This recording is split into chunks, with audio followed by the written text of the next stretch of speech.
tell us, Professor Kotkin, who is Vladimir Putin? Vladimir Putin is the kind of guy where if you had a whole bunch of 25-year-olds sitting around a table in Burbank and they were trying to figure out what was the ideal villain for a movie, this was sort of central casting, and they began to throw ideas around the table. How about KGB? KGB? How about a permanent scowl? Permanent scowl? And they went on and they went on. They would produce a figure like Putin. Some people say that he's just a non-entity. He's been riding the forces of history and is not really a driving player himself. Do you buy that? Yeah, this reminds me of what the Trotskyites used to say about Stalin, the outstanding mediocrity of the party. Here's a guy, Putin, who's been in power for, what, 15 years now, with no end in sight. It's very hard for a non-entity to last that long at the top of any political system. Where does Ukraine and the current crisis fit into all this? The most important thing you can say about Ukraine is that it was wrecked before Putin got his hands on it. Ukrainian elites, pro-Western, pro-Russian, north, south, east, west, they ruined that country well before Putin seized Crimea. It has been a tragic history, a history of unbelievable corruption, shrinkage of GDP.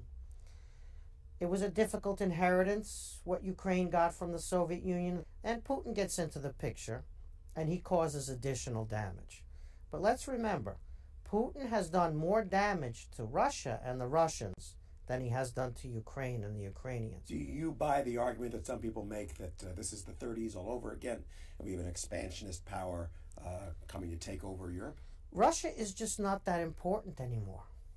Russia is a state with very little global importance for the international economy.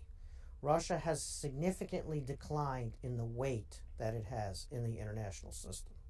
It would be wrong to exaggerate Russia's position, its threat, danger, its evil.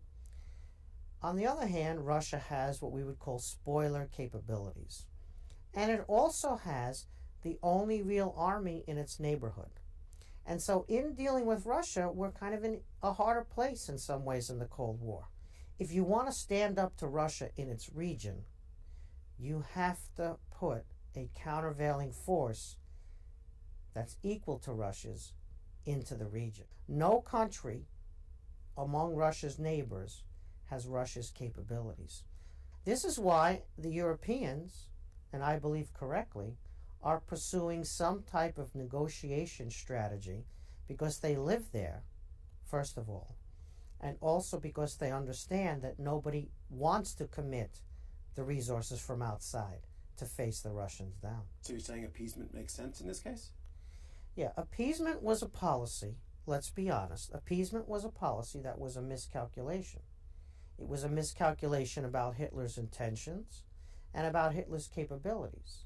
So appeasement is, of course, a dirty word, but there were logical issues involved in Chamberlain's decision-making. So making some concessions to Putin in Ukraine might actually be a wise If policy. Putin is not Hitler, if he is not Hitler in intention, and he is not Hitler in capability, and if the alternatives are worse, then some type of negotiated settlement with Putin ought to be on the agenda.